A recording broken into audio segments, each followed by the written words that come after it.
Radha Madhava Kunja Bihari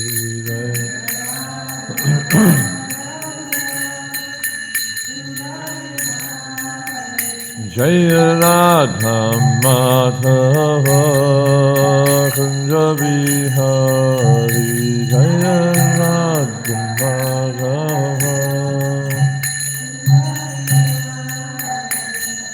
Gopi Jana Vallabha Girivardhari Gopi Jana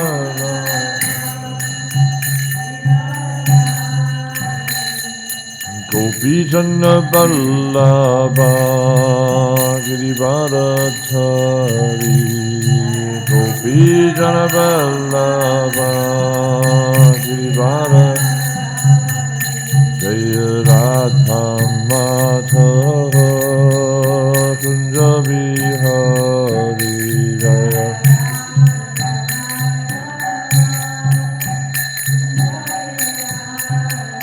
Jaya Radha Madhava Kunja Bihari Jaya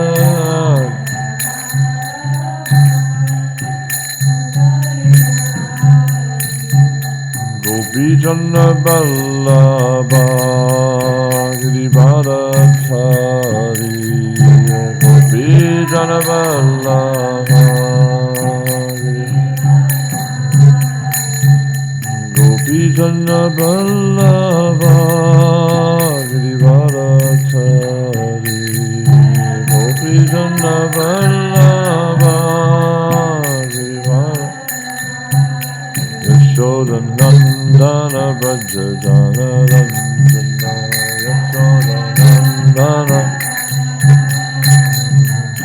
Yashoda Nandana Braja Jana Ranjana Yashoda Nandana Yamuna Tira Varachari Yamuna Yamuna Tira Vanachari Yamuna Tira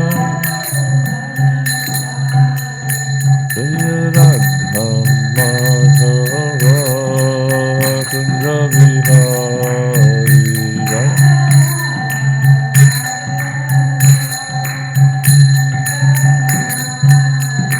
Jaya Radha Madhava Kunja Bihari Jaya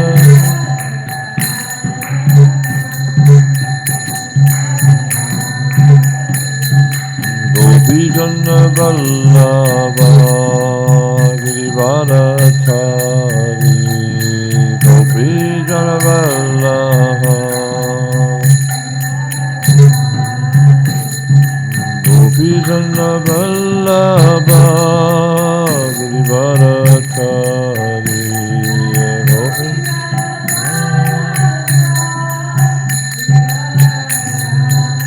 Yashoda Nandana Braja Jana Ranjana Yashoda Nandana Yashoda Nandana Braja Jana Ranjana Yashoda Nandana Yamuna Tira Vanachari Yamuna Yamuna Tira Vanachari Yamuna Tira Vanachari Jaya Radha Madhava Kunja Bihari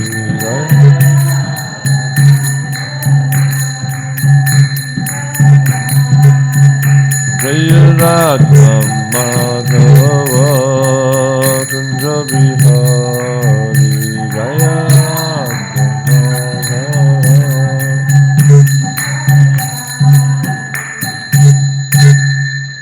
Jai Nitya Vishnu Vishnu Pad Paramahamsa Pari Prajakacharya Ashto Tarasata Shri Srimad, His Divine Grace Abhai Charana Ravinda Bhaktivinoda Swami Srila Prabhupada Ki, ISKCON BBD Foundacharya, Savior of the whole world, Srila Prabhupada Ki, Jai Nitya Vishnu Vishnupada Paramahamsa Parivrajacharya, Ashto Tarasata Shri Srimad, His Divine Grace Srila Bhakti Siddhanta Saraswati Thakur Maharaj Ki, Ananta Koti Vaishnavinda Ki, Namacharya Sharayasthakur Ki, Premsakaho Sri Krishna Chaitanya Prabhu Nityananda Shri Advaita Graha Sri Saraswati Bhaktivinoda Ki, Sri Sri Radha Krishna Gopinath Shamakund Radha Kund Giri Govardhana Ki, Braj Bhumi Shri Vrindavan Ki, Navadip Mayapur Dham Ki, Purushtam Chacha Jagannath Puri Dham Ki, Ganga Mai Ki, Jamuna Mai Ki, Bhakti Devi Ki, Tulasi Maharani Ki, Srimad Bhagavatam Ki, Samaveta Bhaktivinoda Ki,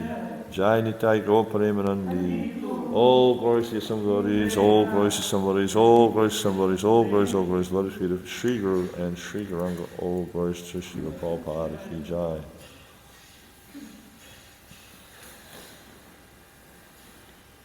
Om Namo Bhagavate Vasudevaya.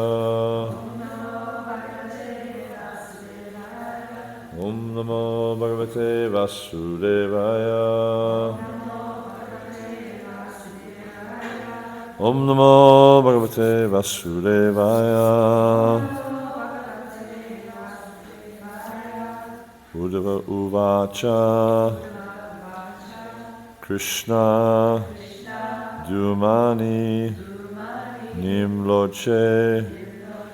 Krishna Dumani Nimloche.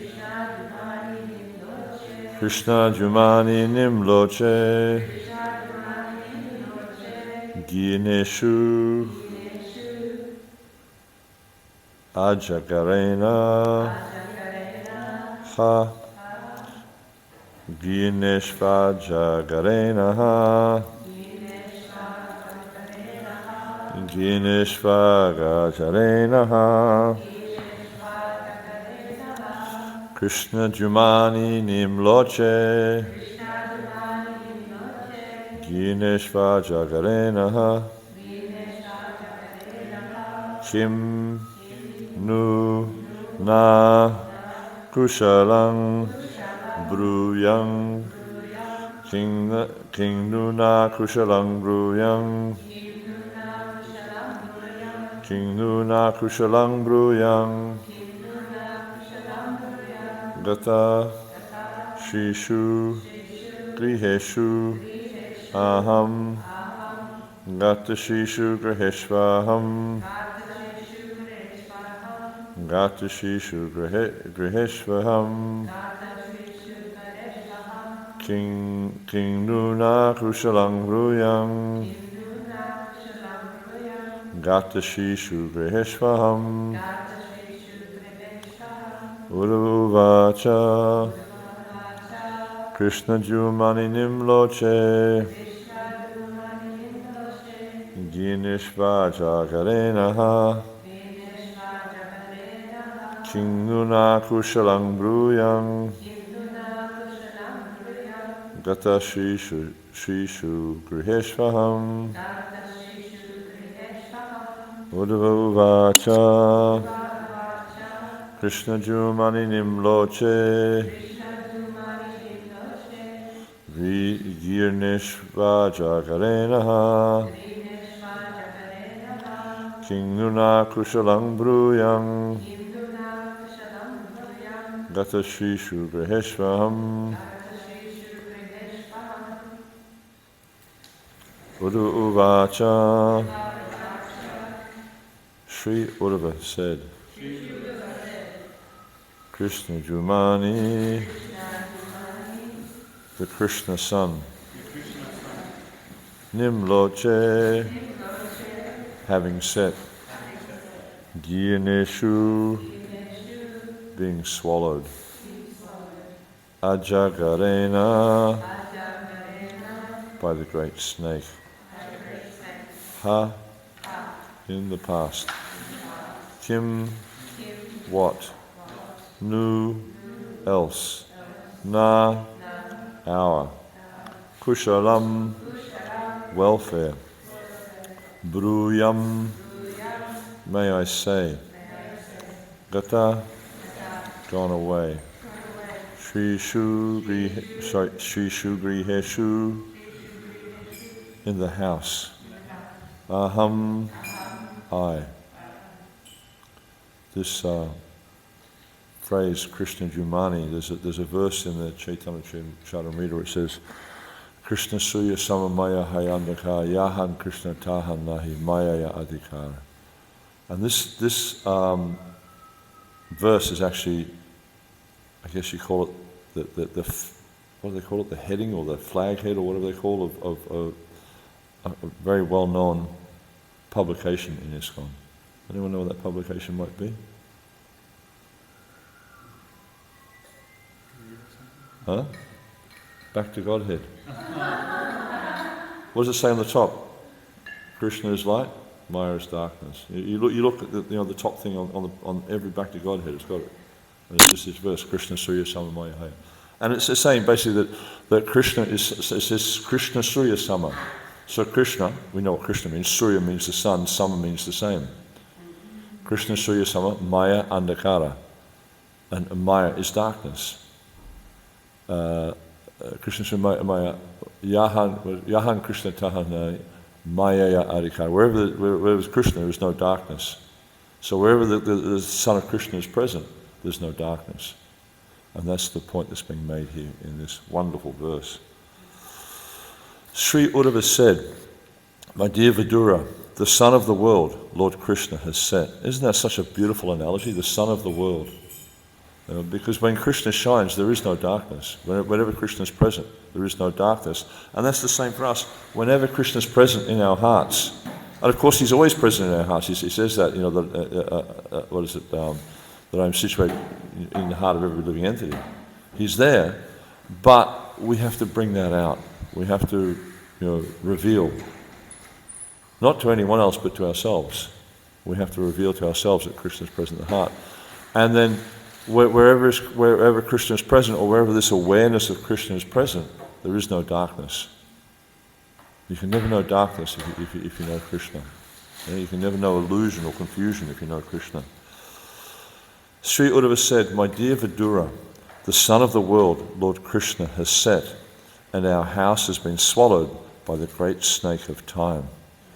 What can I say to you about our welfare? Very extraordinary. And this verse is important. This is like from 7, 8, 9, 10, 11, 5 verses here.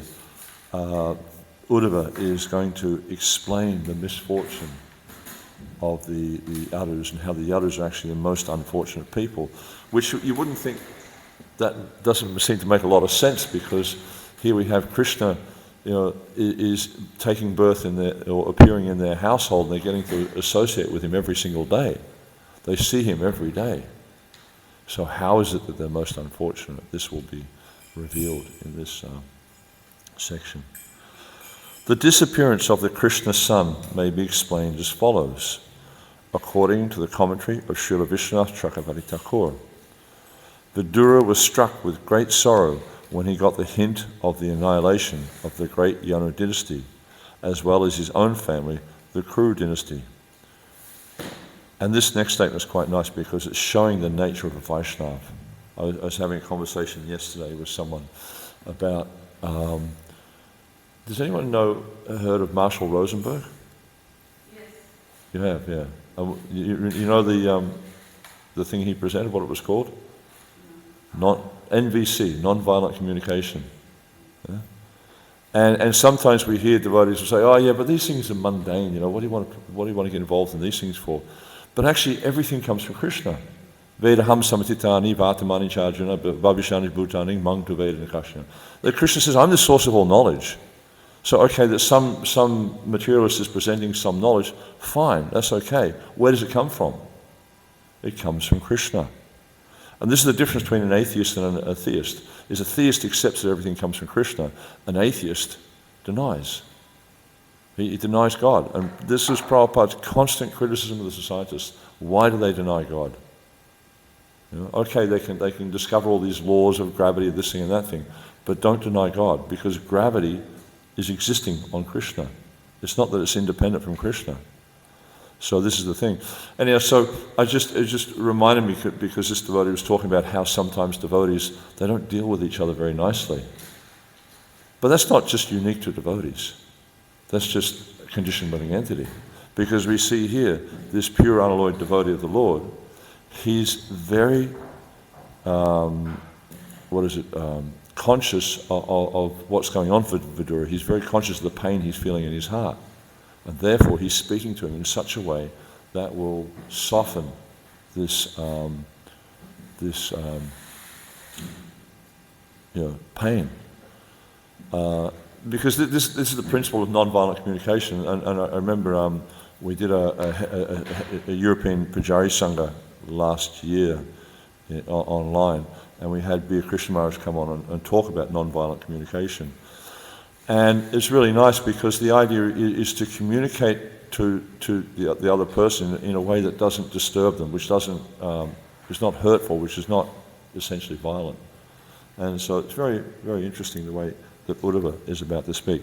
Uddhava could understand the grief of Vidura, and therefore, first of all, wanted to sympathize with him by saying that after the sunset, everyone is in darkness. So he's saying we're all in the same boat here. Don't think that it's just happening to you. I understand, and it's just like someone starts to grieve or someone starts to lament. And it's like if you resonate with their feelings, they feel validated, they feel appreciated, and this is exactly what Uddhava is doing here.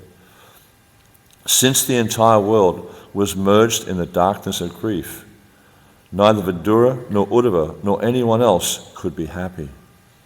Uddhava was as much aggrieved as Vidura, and there was nothing further to be said about their welfare. A very, very powerful statement. The comparison of Krishna to the sun is very appropriate. As soon as the sun sets, darkness automatically appears. And especially now, at this time of year, we see the sun goes down, it's cold, it's dark, straight away. Of course, in the summertime it takes a little bit longer, but we can see that darkness automatically appears. But the darkness experienced by the common man does not affect the sun itself, either at the time of sunrise or of sunset. Lord Krishna's appearance and disappearance are exactly like that of the sun.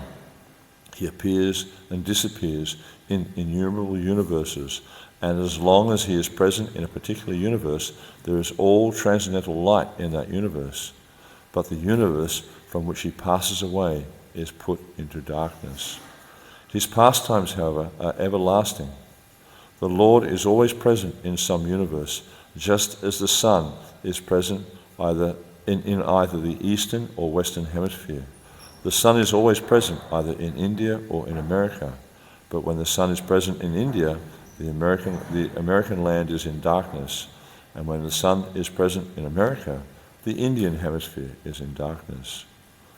As the sun appears in the morning and gradually rises to the meridian, and then again sets in one hemisphere, while simultaneously arising in another, so Lord Krishna's appearance in one universe and the beginning of his different pastimes in another take place simultaneously. As soon as one pastime is finished here, it is manifested in another universe. And thus his Nitya Leela, or eternal pastimes, are going on without ending. As the sunrise takes place once in 24 hours, similarly, the pastimes of Lord Krishna take place in a universe once in a daytime of Brahma, the account of which is given in the Bhagavad Gita as 4,300,000,000 solar years. Does anyone know that verse? Sahasrayuga Pariyantam Ahadyad Brahmano Vidu. It's in the 4th chapter. It's a very, very good verse to know. But wherever the Lord is present, all his different pastimes, as described in the revealed scriptures, take place at regular intervals. As at sunset the snakes become powerful, thieves are encouraged, ghosts become active, the lotus becomes disfigured, and the Chakravaki laments, so with the disappearance of Lord Krishna, the atheists feel enlivened, and the devotees become sorry. So, wonderful description here. And as I was mentioning, Uddhava, he starts to describe to Vidura the misfortune of the Yadus.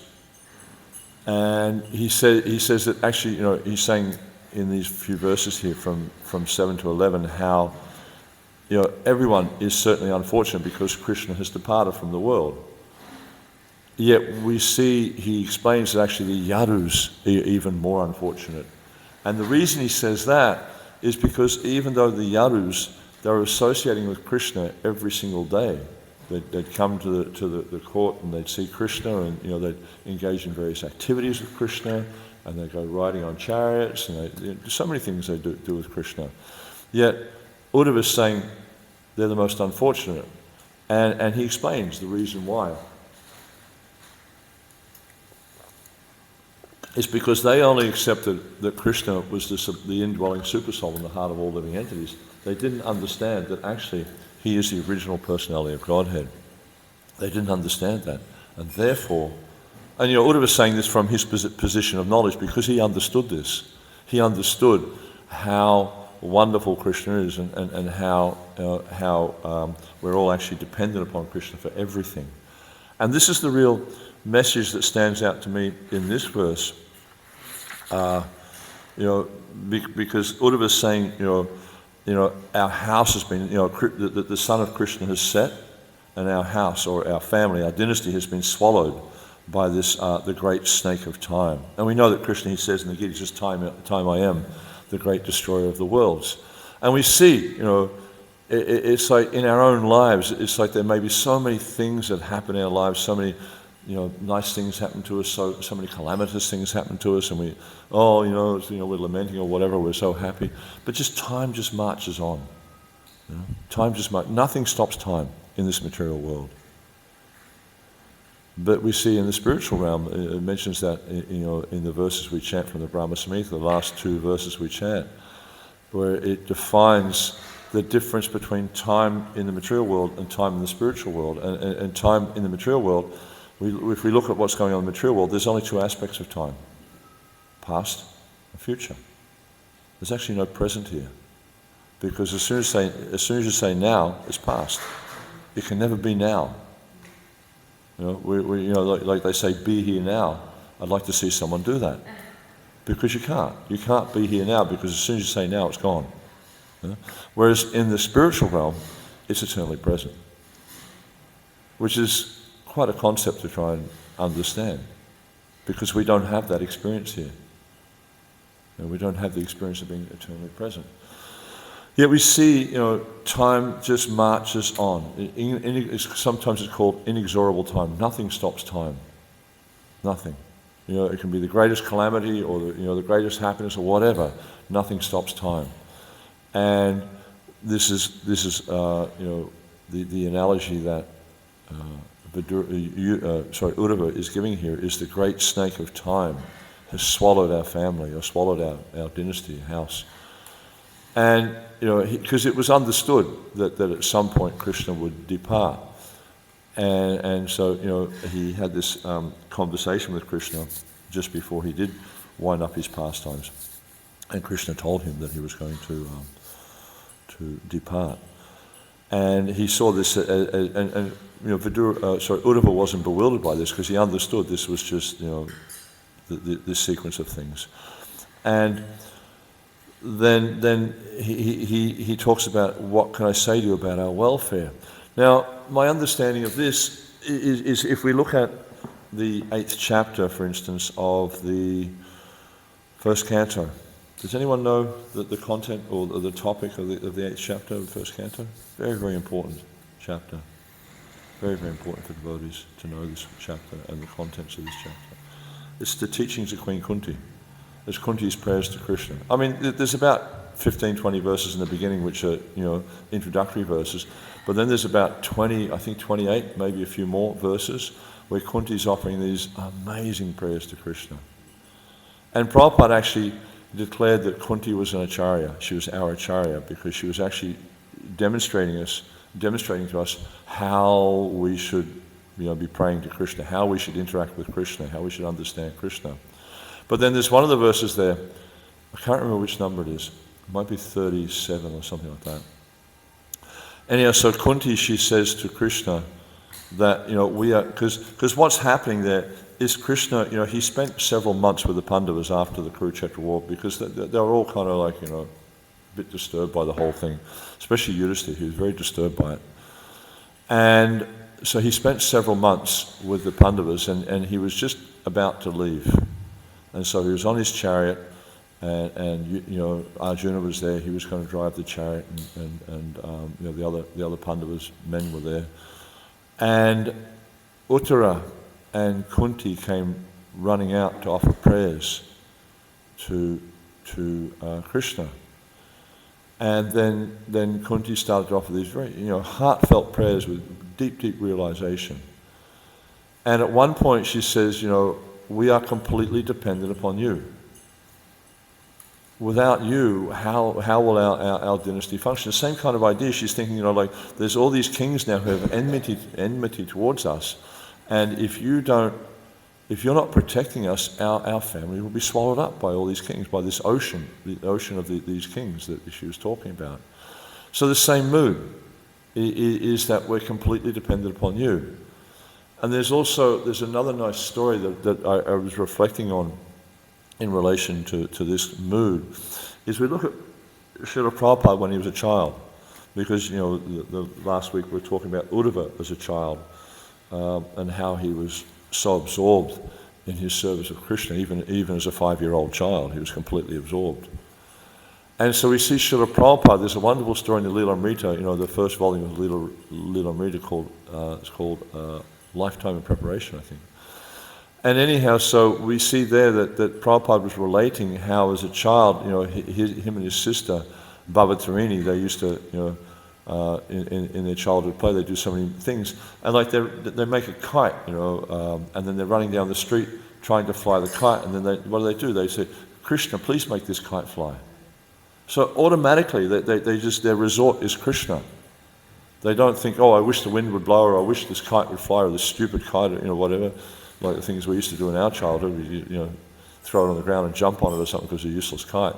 No, immediately they pray to Krishna. So this is the consciousness of a great devotee, is they're seeing that everything that happens in their life is dependent upon Krishna. And this is the consciousness we need to develop also, is to see that everything that happens is dependent upon Krishna. Because as we understand, it explains, that not a blade of grass moves without the sanction of the Lord. The sun rises in the sky by the arrangement of Krishna. The moon rises by the arrangement of Krishna. Everything is going on by the arrangement of Krishna. He explains this clearly in the Bhagavad Gita. Maya jakshena prakrate suyate sacharacharam hetananayana kunteya jagavapadi vartate.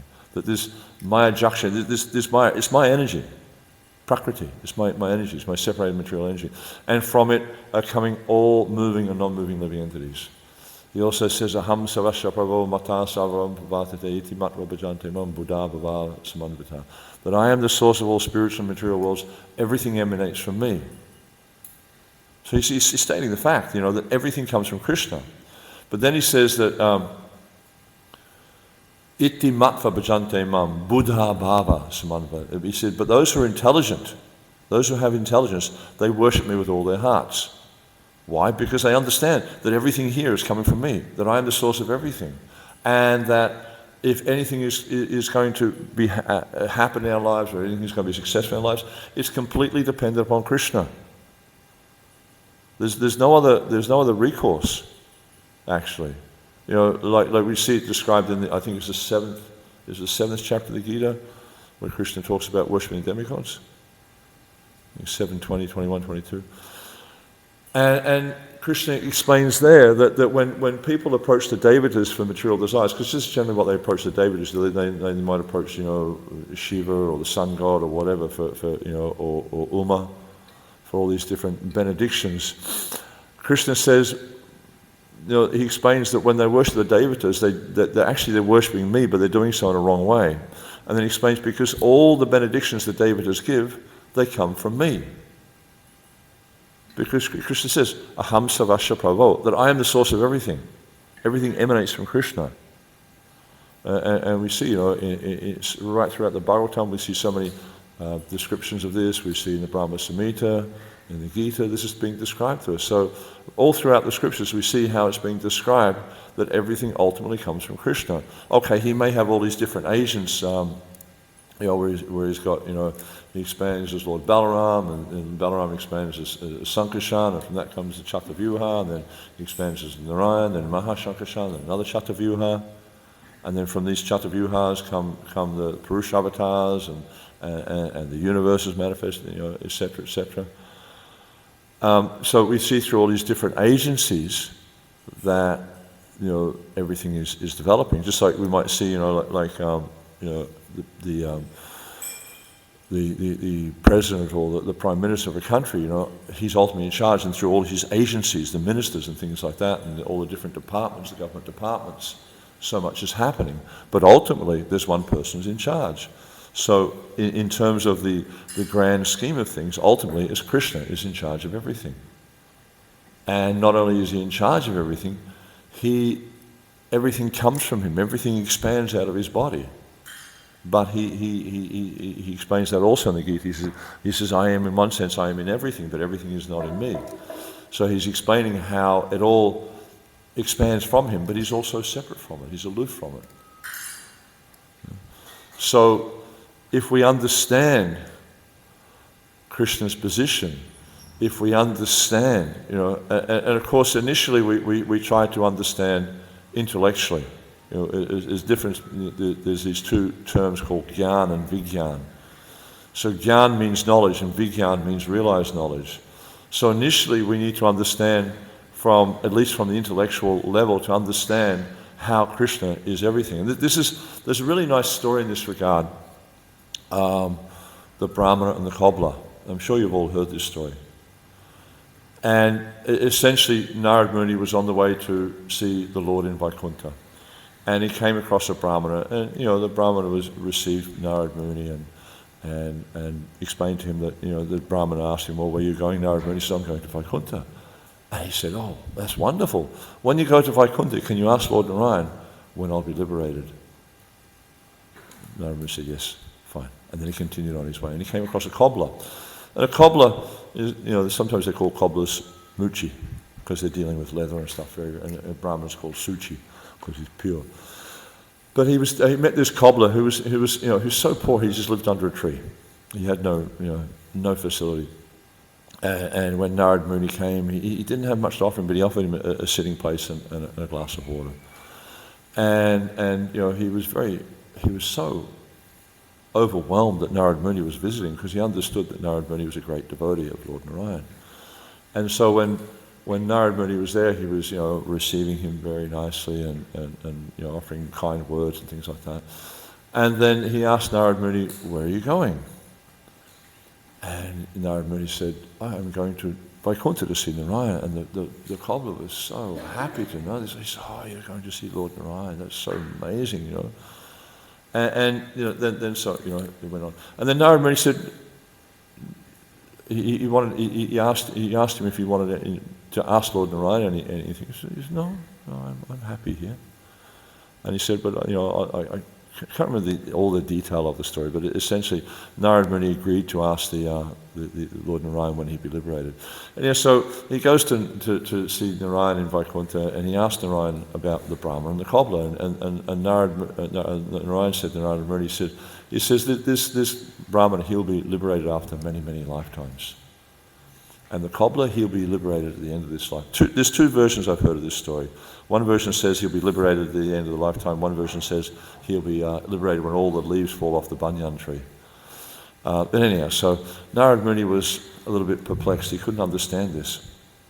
And he said, I can't understand what this, how come the Brahmana, he's been practicing these religious activities for his whole life, and he's so dedicated, etc. But the cobbler, he's just engaged in dirty activities. How is that? And Narayan said, well, you tell them when you see me, when you see them, they'll ask you what I was doing. He said, you tell them that I was threading an elephant through the eye of the needle backwards and forwards. Prabhupada tells this story, it's really amazing. And Narad Muni was even more bewildered. He couldn't figure this out at all. He said, okay, I'll tell them, but I don't understand. Narayan said, you will. When you tell him the story, you'll understand. So then he goes down and he sees the Brahmana first, and then the Brahmana asked him straight away, he was really eager to know, when am I going to be liberated? And he said, oh, it's interesting, the Lord Narayan said, you won't be liberated for many, many births. What? How can you say this? I've been practicing my spiritual activities for my whole life. I've been chanting mantras, performing austerities, rising in the morning, all the things he does. He said, I don't even believe you went and saw him. What's the use of all this? And he said, anyhow, what was he doing? In a really challenging mood. He said, well, actually, it's interesting you should ask that. He was threading an elephant through the eye of a needle. That's impossible. No one can do that. And then so Narad Muni started to get a bit of an understanding of what was going on. And then he goes and sees the cobbler, and he was so happy to see Narad Muni. He says, oh, Narad Muni, you've just been to see Lord Narayan. Oh, that's so amazing, And he's asking all about the spiritual world, and then he said, Narad Muni asked him if you want to find out when he's going to be liberated. He said, I don't mind, whatever Narayan wants, I'm happy with. Narad Muni explained it, and Narayan said he would be liberated in his life. He said, he says, my Lord Narayan, he's so kind. And then he asked Narad Muni, he says, what was Lord Narayan doing? He says, actually, it's interesting you should ask that. Lord Narayan said, he was threading an elephant through the eye of the needle. He goes, oh, Lord Narayan, he's so wonderful, he can do anything. And Narad Muni says, you believe that? He says, of course I believe it. He said, Lord Narayan, he says, see, I'm sitting under this banyan tree, and on the banyan tree there's so many figs. And in a fig, you've seen figs, there's thousands of seeds. Yeah? And if Lord Narayan can put a fig tree, this massive big banyan tree, into that little seed, to thread an elephant through the eye of a needle is easy. So that's the thing, he understood with knowledge. He understood with knowledge the greatness of Krishna. He understood with knowledge how he was fully dependent upon Krishna. And this is the same with Uddhava. Uddhava understood with realization. It wasn't just like academic knowledge, like we see with the Brahmana. He just had academic knowledge, there was no realization, whereas the Cobbler had realization. And that was the difference between the two. And so Uddhava understood through his realization, through deep realization. Kunti understood through deep realization. Prabhupada understood through deep realization how they are fully dependent upon Krishna. And that's what we need to do. We need to cultivate this realization that we're fully dependent upon Krishna. Because only in that situation are we going to become happy and peaceful in this world. As long as we think we are the doer. There's this nice verse in the Gita, Prakrate kriyamanani gunai kamani savata ahankara vimudatma karta hamiti mandite. Bewildered by false ego, the living entity thinks himself the doer of activities which are actually carried out by the material modes of nature. And also we see towards the end, this is the third chapter, and towards the end of the Gita we see that Krishna says a similar thing to Arjuna. He said, if you act according to my instructions, you will cross over all these difficulties. But if, however, you act out of false ego, not hearing me, you will be lost. And that's the situation we're all faced in this material world, is we're acting out of false ego. Therefore, we're bewildered. Therefore, we're lost. But if we can come to this point of accepting that Krishna is everything for me. There's that nice song by Bhaktivinoda Thakur, Krishna Mata, Krishna Pitta, Krishna Pranadan. He's my mother, he's my father, he's everything, he's my very life. He's everything for me. And this we see, this is, all these great Vaishnavacharyas, they all take this same mood, that Krishna is everything for me. And it's not just like something that they're doing to teach us. That they deeply feel this, that Krishna is everything. And in order for us to be successful in the bhakti process, we also need to cultivate this mood of accepting that Krishna is everything for me. And there are we face certain obstacles in that. And there's a few nice verses I just noted down before. There's one verse from the second canto, the first chapter of the second canto. This is Deha Pacha Kalatradishu Atma, Tesha, what is it? Deha Pacha Kalatradishu Atma Sainyeshu Asatsu Api. Tesham Pramakta Niranam Pashanapi na pashyati. This line, Pashanapi na pashyati, I really like this line. Even though seeing, they do not see. So it says, Dehapacha Kalatradish, those who have bodies, Atma Sainyashu, they're devoid of the concept of Atma Tattva. They do not understand the nature of the self. And see, this is the essence of it, is if you understand the nature of the self, you understand your eternal servant of Krishna. Jivera Surupahoy Krishna Yadas. You're an eternal servant of Krishna. Therefore, your business is to serve Krishna. Your life is dependent upon Krishna, if you have this understanding of the nature of the self. Because persons who are devoid of this knowledge of the nature of the self, they cannot see. They cannot see the nature of reality, even though it's right in front of their face. They cannot see. And you see in this material world, scientists and whatever, they honestly believe that in some point in the future, they're going to come up with a solution to death. They honestly believe that they're going to find a solution. But there's an interesting story. One time, Srila Prabhupada, he was doing a press interview, and one of the reporters asked him. It was quite common whenever Prabhupada arrived at airports and things like that, the press would want to meet with him. And he was in an airport one time, and the reporters were asking different questions. And at one point, one of the reporters said to Prabhupada, he said, Swamiji, why is the death rate so high in India? And Prabhupada he says, no, the death rate is the same everywhere, 100%. And that's the fact of it. We're so foolish we don't see that. We think that somehow or other we're going to avoid it, especially for those of us who are in our 20s and 30s and maybe even 40s. We just think we're going to, I remember when I first got my license, I drove like I thought I was never going to die. I thought I was invincible. But then I had a few accidents and I realized I wasn't invincible. And it's like that in this material body, especially when we're young and we're full of energy and vitality, and that we just think like, this is going to go on forever. But I can tell you, guaranteed fact, it will not go on forever. By the time you hit 50 and 60, you're going to start to notice things are falling apart. And that was one of the things I really appreciated with... Sorry? One of the offerings for Prabhupada, that professor, I think it was,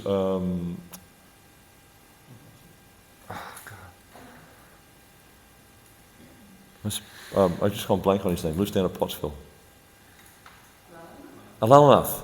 He said in his offering, thank you, he said in his offering that, he said there was because they did this presentation, I think it was in Oxford or Cambridge. Anyhow, no, it might have been in the US. It was all these different professors and that they came together. It was an academic presentation where they were discussing Prabhupada.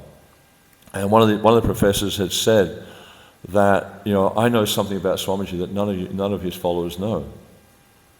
And the point that Alalanath was making, that he said was that, that he was in his 70s and he achieved what he achieved. He said, I'm in my 70s, and he was saying, I just find that remarkable. And that's the fact. It's like, Srila Prabhupada, because he tapped into what Jamuna would term as the Krishna magic. He was connected with Krishna because of his complete surrender. And so if we accept our position as Krishna's eternal, really accept, not just, I'm Krishna's servant, and just, rattle off a sloka or two. But we actually accept that we're Krishna's eternal servant. We use all our energy in Krishna's service. Then we are going to tap into this magic, the magic of Krishna, and it will manifest in our lives. He will manifest in our lives. And this is what we see with Srila Prabhupada. Krishna was fully manifest in his life. Therefore, he was able to achieve so much. Yes, we understand that Krishna was doing, everything, but Prabhupada's greatness is that he tapped into this. He fully surrendered to Krishna, therefore enabling Krishna to manifest in his life. Because unless we fully surrender to Krishna, he will not manifest like that. He can, but he doesn't generally. So a very, very important verse, this understanding. And there was another, where is it? No, can't think of it. There's another verse I was thinking of also. But anyhow, just to understand that if we can see Krishna's presence in everything, because he is present in everything. Krishna is the glue that holds everything together. What's that verse in the Gita? Sutri Maniganadiva. It's just like you have a string of pearls. You look at you see the pearls, you don't see the string, isn't it? But you take out the string, like anyone who's a pujari here knows, like sometimes the beads, the thread breaks, and all the beads they drop on the floor. Yeah? So if you take out the string, you no longer have a string of pearls. You no longer have these beautiful. They're all just individuals. So Krishna, he says that. He says, "I'm the thread." Sutri Mani. Sutra means thread. I'm the thread that runs through everything. So without that thread, there's nothing. So we need to understand that, like not just intellectually. I mean, obviously study the scriptures and see how Krishna is. Just like the Cobbler, he could see how Krishna was so powerful, how Krishna was able to achieve amazing things, because he can pack a banyan tree into a tiny little seed, which is about 1.5 millimeters across. And banyan trees, sometimes they're like many kilometers across. Huge trees. And he can pack that into there. Or even like we look at the universe, how the universe expands out of the body of Mahavishnu. And these little seeds come out of his body, and there's a universe packed in there. And it just expands. So, by understanding how Krishna is actually our only refuge, Krishna is our only shelter. Because we see, like, people take shelter, and that verse, Deha Patra Kalatradishu, Prahlad Maharaj says they take shelter of fallible soldiers, and we all do that. We take shelter of our parents, we take shelter of our husband, of our wife, of our friends, of all these, different personalities. But actually, the only shelter in this world is Krishna. And the more we can deepen that realization, I was having this conversation with my wife the other day, because we see, like, you make arrangements to do something, and the arrangement falls through, or someone's going to do something for you, or whatever, and you can see that actually the only shelter in this material world is Krishna. He's the only constant. Everything else changes. Krishna never changes. Constantly changing, but never changing. So this is the awareness we need to develop. And we're very fortunate in this world, because this world is, as we see, is becoming more and more prevalent now. The influence of the atheists is just extraordinary.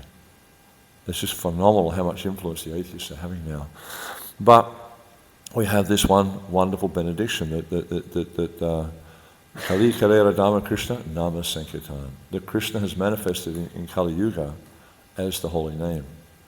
And if we take shelter of the holy name, and if we propagate the holy name actively, widely, then this will push down the atheists.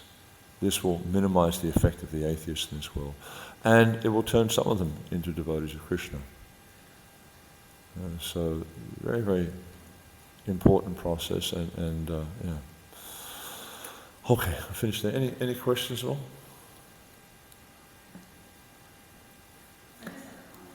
Yeah, comment away. Just on Marshall Rosberg on the non-violence communication. Mm-hmm. An interesting point that they make is when someone's getting mad or something like that, you look at what actually their needs are behind that madness. I just find that's quite good to try and see what is behind someone's. Yeah. Well, it's kind of. Yeah, but it's kind of interesting if you look at what's happening in the world. It's just the Bhagavad Gita coming to life, because we see in the 14th and the 18th chapter, I think the 16th chapter, it talks about the modes of nature, especially the 14th chapter, a lot about the modes of material nature, and you'll see that madness is becoming more and more prominent, and that's a result of ignorance. And we see, in this world, passion and ignorance are becoming more and more prominent. And as ignorance, and you'll see that ignorance will become, as Kali Yuga progresses, ignorance will become more and more prominent. And you'll see more and more mad people. Like the devotees I was visiting yesterday evening, they're both psychologists, and they were talking about how their workload is just increasing all the time. And people are becoming, more and more distressed and more crazy because of ignorance. And that's why it's really important for us to understand the effect of the modes of material nature and also understand how to cultivate the mode of goodness. Because when there's many benefits there. When you cultivate the mode of goodness, then ignorance and passion will be minimized. Yeah? And therefore you won't be influenced by these things anymore. But also, when you cultivate the mode of goodness, you are able to see things as they are. And then when you see things as they are, you'll be able to see yourself, you'll be able to see Krishna. Just as when the sun rises, you can see everything. Yeah? It's a really interesting point because I see the world getting worse and worse because with this technology and seeing where the young kids are, their heads are just getting exposed to so much. And it starts at a very young age as well. But that's the mode of passion. Yeah, That's just the mode of passion becoming more and more prominent. You've got to have the latest gadget, Oh, this phone's 4 years old. I mean, I'm really, I'm not cool anymore. I've got to have the latest phone or the latest this or the latest that, That's what they get exposed to too. Yeah. It's terrible. Yeah. I mean, I won't tell you this stuff that's been coming up on my Twitter feed lately. And it's just like, I'm quite inclined just to disconnect from Twitter, but we use Twitter to promote the ministry, so, it's like, it's really bad. Thank you, Prabhu. Such a lovely class. It's really good. Thank you, Kharsi Mataji. Anything else? Shastra Prabhu, any final words of wisdom? Okay. Haribol. Thank you very much. Srila Prabhupada ki, Samaveta Bhaktivinoda ki, Jai Nitai Gaur Premanandi.